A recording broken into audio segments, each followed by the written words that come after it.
എല്ലാ കൂട്ടുകാർക്കും നമ്മുടെ പുതിയ വീഡിയോയിലേക്ക് സ്വാഗതം.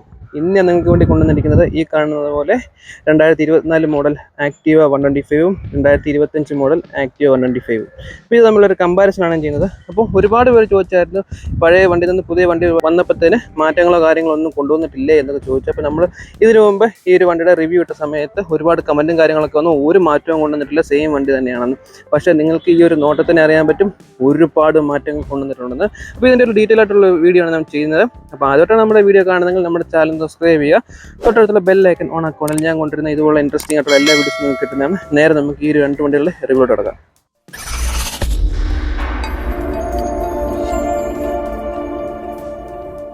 നിങ്ങൾ ഇപ്പോൾ ഈ കാണുന്നത് പോലെ തന്നെ ഇതിൽ വന്നിരിക്കുന്ന മാറ്റം, എടുത്തറിയാൻ പറ്റുന്ന ഒരു മാറ്റം എന്ന് വെച്ചാൽ ഇത് കുറച്ചുകൂടെ ബിഗറാണ്, ഇത് കുറച്ചുകൂടെ ഷോർട്ടറാണ്. അതായത് ഈ വണ്ടിയിൽ നിന്ന് ഈ വണ്ടിയിലോട്ട് വന്നപ്പോഴത്തേന് സെയിം വണ്ടി തന്നെയാണ് എങ്കിലും പുതിയ മോഡലിലോട്ട് വന്നപ്പോഴത്തേന് വണ്ടി കുറച്ചുകൂടെ ഒതുക്കി കൊടുത്തിട്ടുണ്ട്. അതായത് ഈ ഒരു ബൾക്കി ഫീൽ ഒഴിവായിട്ടുണ്ട്. കാരണം ലേഡീസൊക്കെ യൂസ് ചെയ്യുന്ന സമയത്ത് നേരത്തെ ഈ വണ്ടി നമുക്ക് ഷോറൂമിലൊക്കെ വന്ന് ടെസ്റ്റ് ഡ്രൈവ് ചെയ്യുന്ന ലേഡീസ് സമയത്ത് കുറച്ച് വലിപ്പമൊക്കെ ഉള്ളതുകൊണ്ട് ചെറുതായിട്ടൊരു പേടിയും കാര്യങ്ങളൊക്കെ വരുന്നുണ്ടായിരുന്നു.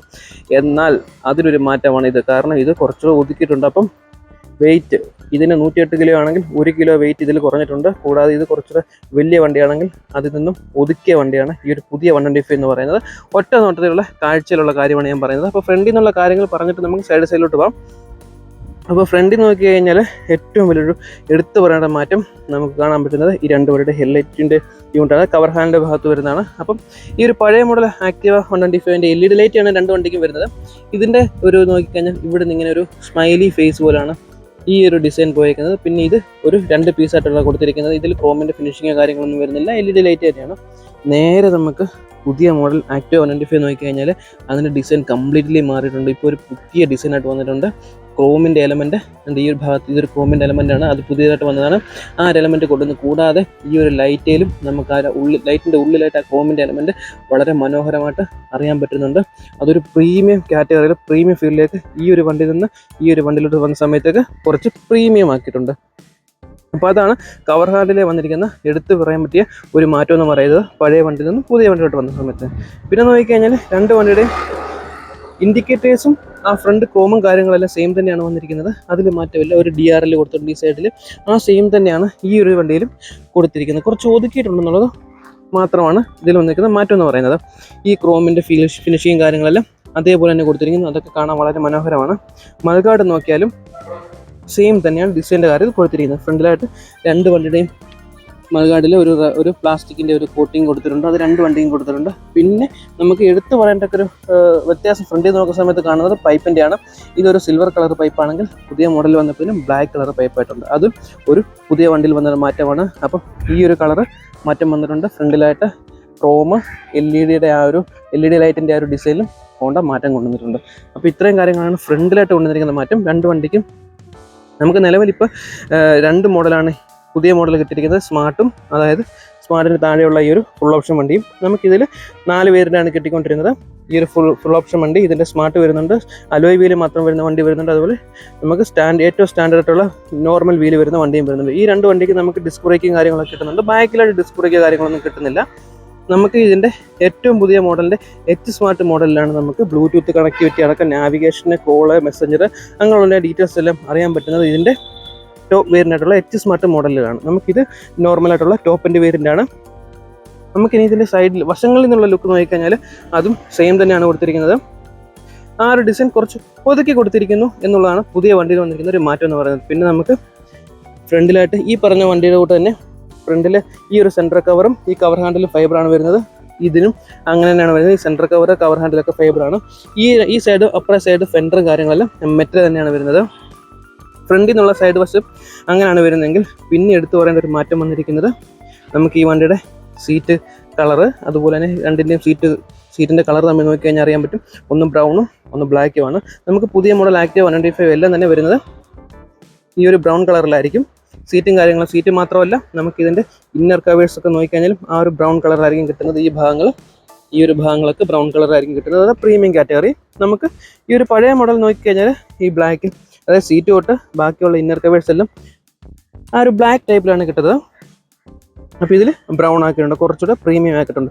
അപ്പോൾ സൈഡ് വസ്റ്റിൻ്റെ കാര്യം പറഞ്ഞപ്പോഴാണ് ഈ ഒരു സീറ്റിൻ്റെ കാര്യങ്ങളൊക്കെ പറഞ്ഞത്. സീറ്റിൻ്റെ കംഫർട്ടും കാര്യങ്ങളൊക്കെ സെയിം തന്നെയാണ് വരുന്നത്, എങ്കിലും സീറ്റിൻ്റെ സൈസിൽ വ്യത്യാസം വന്നിട്ടുണ്ട്. നിങ്ങൾക്ക് കാണുന്നതിനെ അറിയാം സീറ്റ് കുറച്ച് ഒതുക്കിയിട്ടുണ്ട്, കാരണം വണ്ടി മൊത്തത്തിൽ കുറച്ച് ഒതുക്കിയിട്ടുണ്ട്.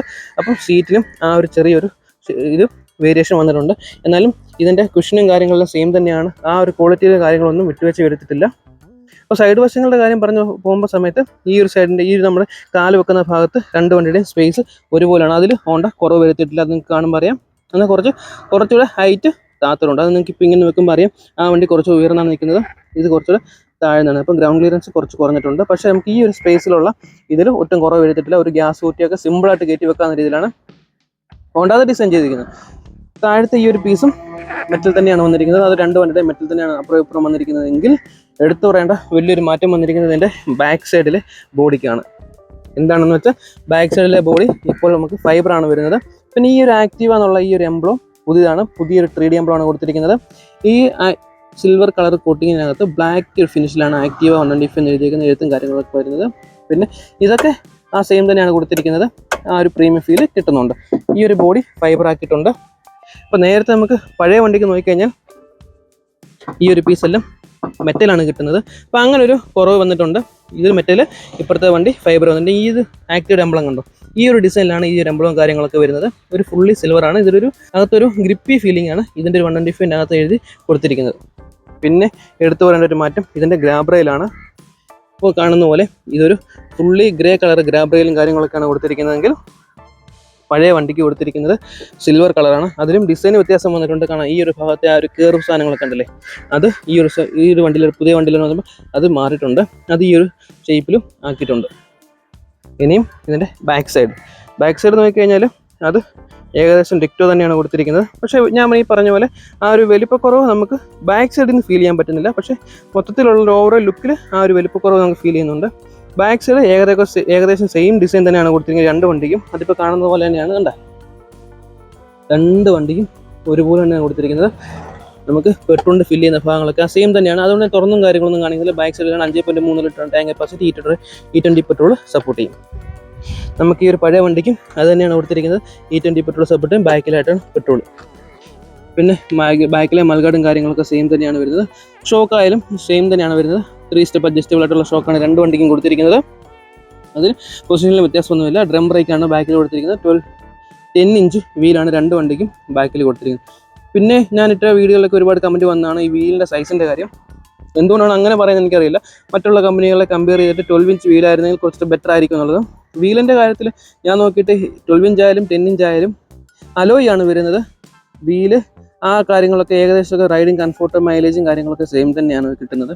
ഹോണ്ട ഈ ഒരു വണ്ടിയിൽ ഈ ഒരു 10 ഇഞ്ച് വീല് ചുമ്മാ ഒന്നും കൊണ്ട് കൊടുക്കില്ല. കാരണം മൈലേജ് കൂടുതൽ ഇമ്പോർട്ടൻ്റ് ഉള്ളതുകൊണ്ടാണ് ഇത്രയുള്ള വലിയ വീലും കാര്യമൊന്നും കയറ്റി, അതായത് വീലിൻ്റെ വീതിയുടെ കാര്യത്തിൽ മാറ്റമൊന്നും വരുത്താതെ കൊടുത്തിരിക്കുന്നത്. ആ ഒരു ഡിസൈൻ എലമെൻ്റ് ഒന്നും ഹോണ്ട ചേഞ്ച് ചെയ്തിട്ടില്ല. പിന്നെ നമുക്ക് രണ്ട് വണ്ടിക്കും കിക്കറും കാര്യങ്ങളൊക്കെ വരുന്നുണ്ട്. പിന്നെ ഇതിൻ്റെ രണ്ടിൻ്റെ എച്ച് സ്മാർട്ട് മോഡലാണ് നമുക്ക് കിക്കറും കാര്യങ്ങളൊന്നും വരാത്തത്. ബാക്കിയുള്ള ആ ഒരു ഡിസൈൻ കാര്യങ്ങളൊക്കെ ഈ ഒരു രീതിയിലാണ് ഹോണ്ട സെറ്റ് ചെയ്തിരിക്കുന്നത്. അടുത്തൊരു മാറ്റം നമുക്ക് ഈ സൈഡിലോട്ട് നോക്കുമ്പോൾ കാണുമ്പോൾ അറിയാം, ഈ ഒരു സൈഡിൽ ഈ ഒരു പീസ് ഉണ്ട്, ESP എന്ന് എഴുതിയിരിക്കുന്ന ഒരു പീസ് നമുക്ക് പഴയ വണ്ടിയിൽ വരുന്നില്ല, അത് പുതിയ വണ്ടിയിൽ വരുന്ന ഒരു ഭാഗമാണ്. പക്ഷേ ESP എന്നുള്ള ടെക്നോളജി രണ്ട് വണ്ടിയിൽ യൂസ് ചെയ്യുന്നുണ്ട്. ആ ഒരു വെട്ട് കണ്ടില്ലേ, ആ ഒരു സ്ക്വയർ പീസ്, അത് പഴയ വണ്ടിക്ക് വരുന്നില്ല, അത് പുതിയ വണ്ടിയുടെ ഡിസൈൻ്റെ ഭാഗമായിട്ട് കൊണ്ടുവന്നാണ്. അതായത് ആ ഒരു ഫിൽറ്റർ ബോക്സ് അടിക്കാനൊക്കെ എളുപ്പത്തിന് വേണ്ടി കൊണ്ടുവന്നിട്ടുള്ളതാണ്. ആ സെയിം ഭാഗം നമുക്ക് പഴയ വണ്ടി നോക്കിക്കഴിഞ്ഞാൽ ഈ ഒരു ടൈപ്പാണ് ഇരിക്കുന്നത്, കണ്ടില്ലേ. ESP എന്നുള്ള ആ ഒരു സ്റ്റിക്കർ നമുക്ക് വന്നിരിക്കുന്നത് ഫിൽറ്ററിൻ്റെ ബോക്സിലാണ് വന്നിരിക്കുന്നത്. ഇതിൻ്റെ ബോഡിയുടെ ഭാഗത്ത് അങ്ങനെയുള്ള ആ ഒരു സ്റ്റിക്കറിങ് കാര്യങ്ങളൊന്നും കൊടുത്തിട്ടില്ലായിരുന്നു.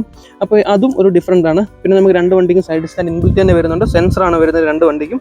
നമുക്ക് ഈ കാണുന്ന പോലെ അടുത്തൊരു വലിയൊരു മാറ്റം സംഭവിച്ചേക്കുന്നത് ഈ ഒരു ഭാഗത്താണ്. ഇത് ഞാൻ ലാസ്റ്റ് പറയാൻ വേണ്ടി വെച്ചിരിക്കുകയായിരുന്നു. ഈ കാണുന്ന പോലെയാണ് ഇതിൻ്റെ ഒരു മീറ്ററിൻ്റെ സെറ്റപ്പ്. അത് ഓൾഡ് വണ്ടിയുടെ മീറ്ററിൻ്റെ സെറ്റപ്പ് കൊടുത്തിരിക്കുന്നത് ഡിജിറ്റൽ മീറ്ററാണ് രണ്ട് വണ്ടിക്കും കൊടുത്തിരിക്കുന്നത്. ഇത് ഡ്യുവൽ സെക്ഷനാണ്. ഡിജിറ്റൽ മീറ്റർ വിത്ത് അനലോഗ് വരുന്നുണ്ടെങ്കിൽ നമുക്കിതിൽ അറിയാൻ പറ്റുന്നത് വളരെ സിമ്പിളായിട്ടുള്ള time, fuel, average mileage, range, പിന്നെ നമുക്ക് ഡിസ്റ്റൻസ് ടു MD, പിന്നെ നമുക്ക് ലൈവ് മൈലേജ്, അങ്ങനെയുള്ള കാര്യങ്ങളാണ്. വളരെ സിമ്പിളായിട്ടുള്ള കാര്യങ്ങളൊക്കെയാണ് അറിയാൻ പറ്റുന്നതെങ്കിൽ നമുക്ക് സ്വിച്ചസിൻ്റെ കാര്യം കൂടെ പറഞ്ഞിട്ടോ.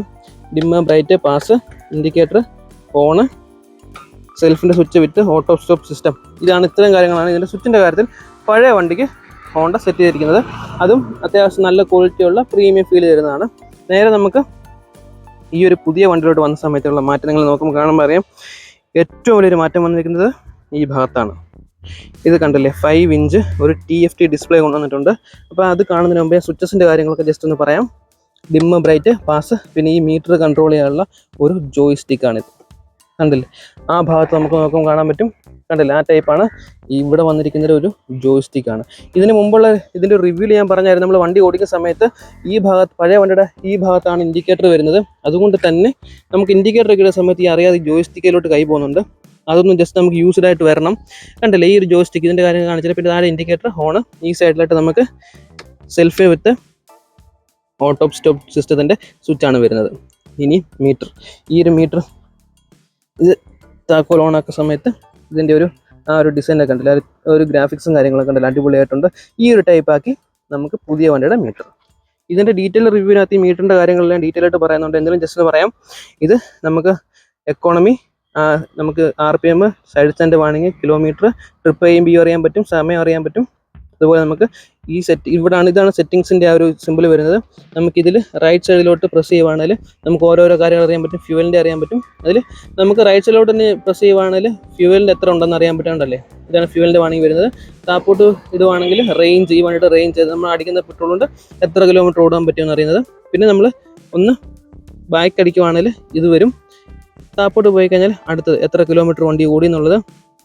അതിൽ ട്രിപ്പ് എയിലും ട്രിപ്പ് ബിയും നമുക്ക് സെറ്റ് ചെയ്യാൻ പറ്റും. ഇത് നമുക്ക് ലോങ് പ്രസ് ചെയ്ത് ഇങ്ങനെ പിടിക്കുവാണെങ്കിൽ നമുക്ക് ഈ ഓടിയ കിലോമീറ്റർ 00 ആക്കാം. ട്രിപ്പ് എയുടെയും ബിയുടെയും ആ കാര്യങ്ങളെല്ലാം കൊടുത്തിരിക്കുന്നു. പിന്നെ നമ്മളിത് താപ്പോട്ട് പ്രസ് ചെയ്യുവാണെങ്കിൽ അടുത്തത് സെറ്റിങ്സിനകത്താണ് ബാക്കിയുള്ള ഫങ്ഷൻസും കാര്യങ്ങളെല്ലാം കിടക്കുന്നത്. ഇതിൻ്റെ ഡീറ്റെയിൽ ആയിട്ടുള്ള വീഡിയോ ഞാൻ ഇതിന് മുമ്പുള്ള ഇതിൻ്റെ സെയിം റിവ്യൂവിൽ ചെയ്തിട്ടുണ്ട്, അതിൽ ഞാൻ കാണിച്ചിട്ടുണ്ട്. അതുകൊണ്ട് കൂടുതലായിട്ട് ഇതിലോട്ട് കിടക്കുന്നില്ല.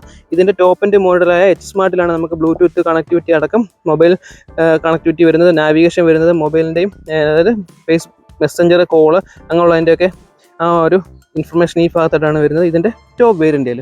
അപ്പോൾ ഇത്രയും കാര്യങ്ങളാണ് മീറ്ററിൻ്റെ ഭാഗത്ത് കൊണ്ടുവന്നിരിക്കുന്ന ആ ഒരു വ്യത്യാസം. പിന്നെ ഈ ഒരു പഴയ മോഡൽ വണ്ടിയിൽ ഈ ഒരു ഗ്രേ കളർ ഭാഗങ്ങൾ കൊടുത്തിട്ടുണ്ടെങ്കിൽ ഇവിടെ പുതിയ വണ്ടിയിൽ ആ ഒരു ഭാഗങ്ങളെല്ലാം ജസ്റ്റ് ഒഴിവാക്കിയിട്ടുണ്ട്. അപ്പോൾ ഇങ്ങനെയാണ് ഇതിൻ്റെ ഒരു മീറ്ററിൻ്റെ ഭാഗം കൊടുത്തിരിക്കുന്നത്.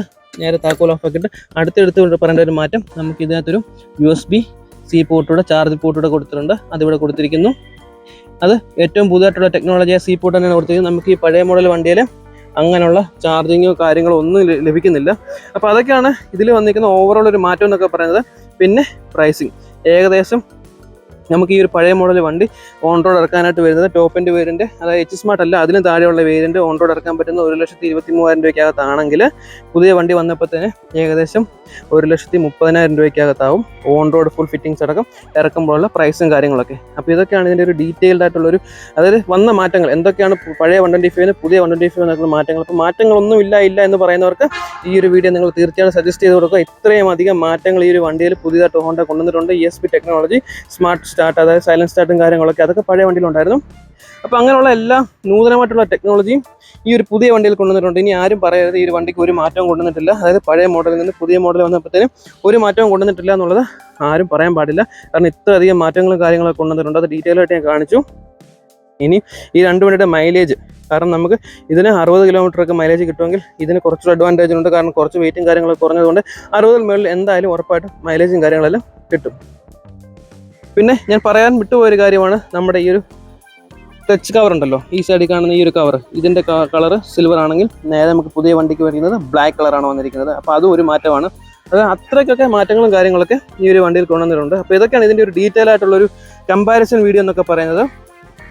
പിന്നെ ഇതിൻ്റെ ഡയമെൻഷനും കാര്യങ്ങളൊക്കെ ചെറിയ രീതിയിലുള്ള കാര്യങ്ങളൊക്കെ വന്നിട്ടുള്ളൂ. അത് ഞാൻ ഡീറ്റെയിൽ ആയിട്ട് പറയുന്നില്ല. നമുക്ക് ഓരോ കാണുമ്പോഴുള്ള ഡിഫറൻസ് മാത്രമാണ് ഞാൻ പറയുന്നത്. അപ്പോൾ ഇതൊക്കെയാണ് ഈ ഒരു വീഡിയോ. നിങ്ങൾക്ക് വീഡിയോ ഇഷ്ടപ്പെടുകയാണെങ്കിൽ തീർച്ചയായിട്ടും നിങ്ങൾ കമൻറ്റ് ചെയ്യുക, നിങ്ങളുടെ അഭിപ്രായങ്ങളും കാര്യങ്ങളൊക്കെ കമൻറ്റ്. നിങ്ങൾക്ക് ഏത് മോഡലാണ് ഇഷ്ടം, പുതിയ മോഡലാണോ പഴയ മോഡലാണോ, നിങ്ങൾക്ക് ഇഷ്ടം എന്നുള്ള കാര്യങ്ങളൊക്കെ ഡീറ്റെയിൽ ആയിട്ട് നിങ്ങൾ കമൻറ്റ് ചെയ്യുക. അപ്പോൾ വീഡിയോ ഇഷ്ടപ്പെടുകയാണെങ്കിൽ ഞാൻ പറഞ്ഞ പോലെ ഈ വണ്ടിയെ പറ്റിയുള്ള അഭിപ്രായം കാര്യങ്ങളൊക്കെ തീർച്ചയായിട്ടും നമ്മുടെ ചാനൽ കമൻറ്റ് ചെയ്യുക. പിന്നെ നമ്മുടെ ചാനൽ അടുത്ത കൂട്ടുകാർക്ക് കാണാൻ വേണ്ടി ഒന്ന് ഷെയർ ചെയ്ത് നമ്മളെ സപ്പോർട്ട് ചെയ്യുക. അപ്പോൾ അടുത്തൊരു വീഡിയോയിൽ കാണുന്നതിനും വരെ ബൈ.